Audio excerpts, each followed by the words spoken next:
تو کہنے لگا ہائے ہائے ہائے ہائے، نبوت اب بنی اسرائیل سے چلی گئی، کیونکہ اکثر انبیاء، اکثر نبی بنی اسرائیل میں ہی پیدا ہوا کرتے تھے۔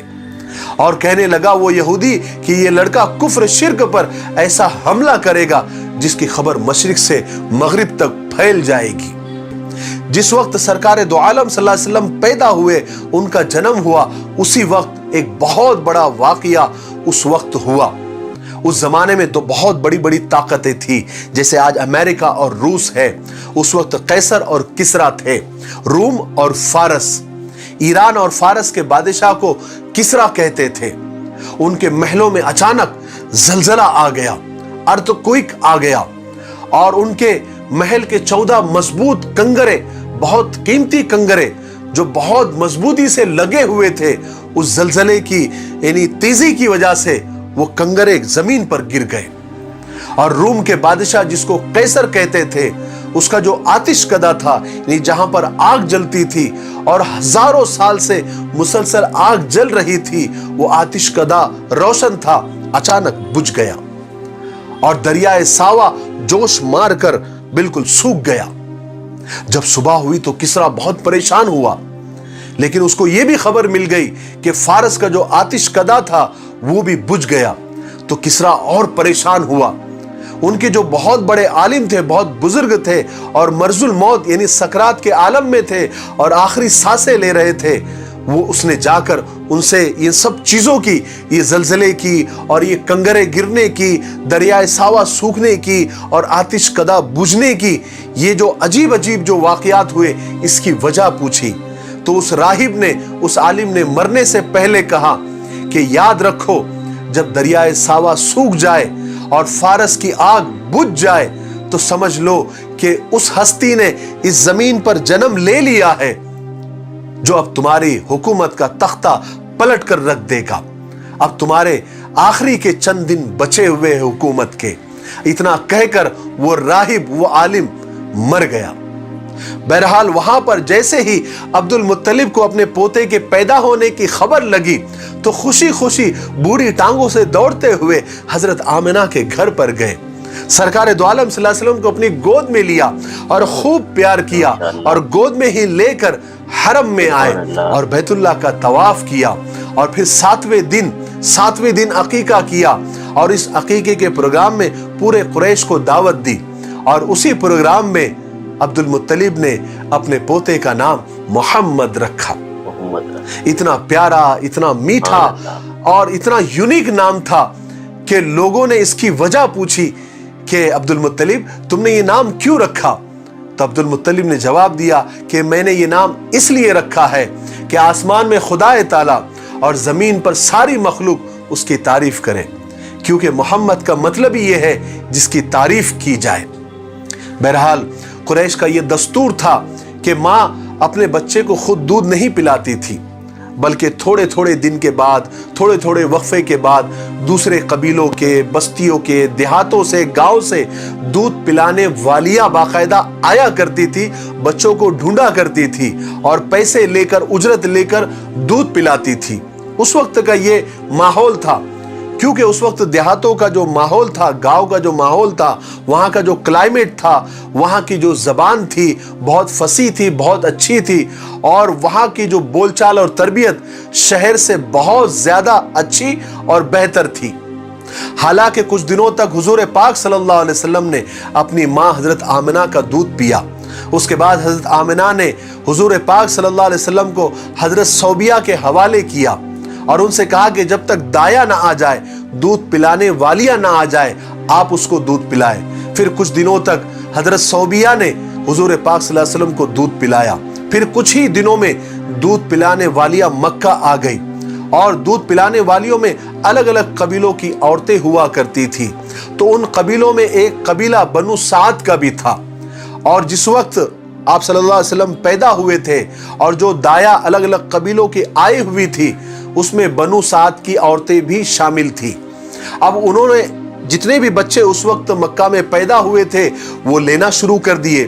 اب وہ تو مالداروں کے گھر پر پہلے جاتے تھے تاکہ وہاں سے اچھی اجرت ملے، اچھا انعام ملے، تو سب مالداروں کے گھروں میں پہلے چلے گئی، اور وہاں کے بچے اٹھا لیے، یعنی دودھ پلانے کے لیے لے لیے اجرت پر، مگر عبد المطلب کے گھر پر کوئی نہیں آیا کیونکہ یہ امیر آدمی نہیں تھے۔ اور دوسری بات، عورتوں نے یہ بھی سوچا کہ ارے یہ تو یتیم بچہ ہے، اس کو لے کر کیا فائدہ، کوئی خاص نفع نہیں ہوگا، کوئی اچھا خاصا انعام نہیں ملے گا۔ لیکن اللہ کا نظام اور اللہ کی قدرت دیکھیے کہ سب عورتوں کو بچے مل گئے، لیکن بنو سعد کی ایک دایا جس کا نام حلیمہ تھا، اس کو کوئی بچہ نہیں ملا۔ لیکن حضرت حلیمہ کو یہ پتا نہیں تھا کہ اللہ نے ان کی قسمت میں اور اس کی گود میں کیا ڈالنے والا تھا، کتنی برکتیں ڈالنے والا تھا اور کتنا برکتی اور مقدس بچہ ڈالنے والا تھا۔ جب حضرت حلیمہ کو بچے نہیں ملے اور واپس جانے کا وقت آ گیا تو حضرت حلیمہ نے اپنے شوہر سے کہا کہ مجھے شرم آتی ہے کہ میرے سب سہیلیوں کو تو بچے مل گئے اور میں خالی ہاتھ واپس جاؤں۔ میں ایک کام کرتی ہوں، بھلے مجبوری میں صحیح، میں اس یتیم بچے کو لے لیتی ہوں، خدا جانے بھلے پیسے نہ صحیح کچھ برکت ہی مل جائے۔ شوہر نے اجازت دے دی۔ اس کے بعد دائی حلیمہ حضرت آمنہ کے پاس آ گئی اور اس مقدس بچے کو لے کر واپس اپنے قبیلے میں آ گئی۔ حالانکہ ان دنوں میں عرب میں قحط سالی یعنی دشکال پڑا ہوا تھا، اور دشکال کی وجہ سے اور قحط سالی کی وجہ سے جانوروں کے تھنوں میں دودھ نہیں بچا تھا، خود عورتوں کے سینے میں بڑی مشکل سے دودھ اترتا تھا، ان کے خود کے بچے بھل بلاتے تھے۔ حالانکہ دائی حلیمہ بہت ہی غریب، بہت ہی کمزور اور دبلی پتلی عورت تھی، ان کے سینے میں اتنا دودھ کم تھا کہ وہ اپنے بچے کا بھی پیٹ صحیح سے بھر نہیں سکتی تھی۔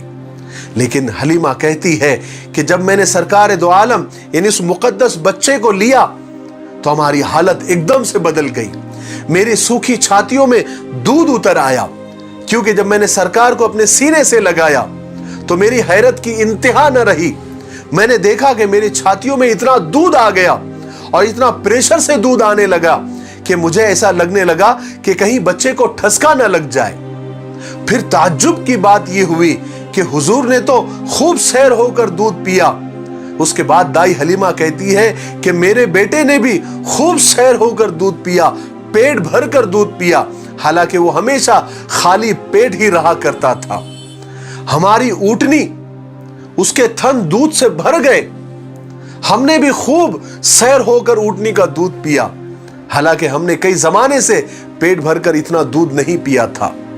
دائی حلیمہ کہتی ہے کہ یہ بچہ اتنا مقدس، اتنا بابرکت تھا کہ جب ہم مکہ سے چلنے لگے تو ہمارا ایک مریل سا گدھا تھا جو بہت کمزور تھا، ہمیشہ قافلے کے پیچھے چلا کرتا تھا۔ اب اچانک اس کے اندر تیز رفتاری آ گئی اور وہ ہمارے قافلے سے بھی آگے نکل گیا۔ حضرت حلیمہ کہتی ہے کہ میرے شوہر مجھ پر رشک کرنے لگے، قافلے والے، میری سہیلیاں مجھ پر رشک کرنے لگی اور کہنے لگی حلیمہ یہ بچہ بڑا برکت والا ہے، حلیمہ تو بہت خوش قسمت ہے کہ تجھے یہ بچہ مل گیا۔ جب ہم اپنے گھر پہنچے تو ہماری بکریوں کے تھنوں سے دودھ ٹپک رہا تھا۔ ہائے ہائے کیا برکتیں تھی۔ حضرت حلیمہ کہتی ہے کہ ہمارے بکریوں کے تھنوں سے دودھ ٹپک رہا تھا اور گاؤں کے سارے جانور سوکھے ہی پڑے تھے۔ گاؤں کے لوگ بھی ہماری حالت پر رشک کرنے لگے اور جہاں ہمارے جانور چرتے تھے وہاں خوب گھاس آ جاتی تھی۔ لوگ اپنے جانور ہمارے جانور کے ساتھ چرانے لگ گئے۔ جب ان کے جانور ہمارے جانوروں میں مل جاتے تھے تو خوب وہ بھی چرتے تھے، وہاں بھی گھاس آ جاتی تھی، اور خدا کی قدرت ایسی ہوئی کہ گاؤں کے سارے جانوروں کے تھن دودھ سے بھر گئے۔ حضرت حلیمہ کہتی ہے کہ میری اونٹنی بھی بہت کمزور تھی، لیکن جب میں حضور کو لے کر چلنے لگی تو وہ بھی دوڑنے لگ گئی، اس کے اندر بھی طاقت آ گئی اور اتنی تیز رفتار دوڑنے لگ گئی کہ سب سے آگے نکلنے لگ گئی۔ حضرت حلیمہ کہتی ہے کہ مجھے خود ان باتوں پر یقین نہیں آ رہا تھا کہ یہ سب کیا ہو رہا ہے۔ روایات میں آتا ہے کہ جب حضرت حلیمہ سرکار دو عالم صلی اللہ علیہ وسلم کو دودھ پلاتی تھی تو آپ صرف ایک طرف سے ہی دودھ پیتے تھے، دوسرے حصے کو منہ نہیں لگاتے تھے۔ آپ وہ حصہ اپنے رضائی بھائی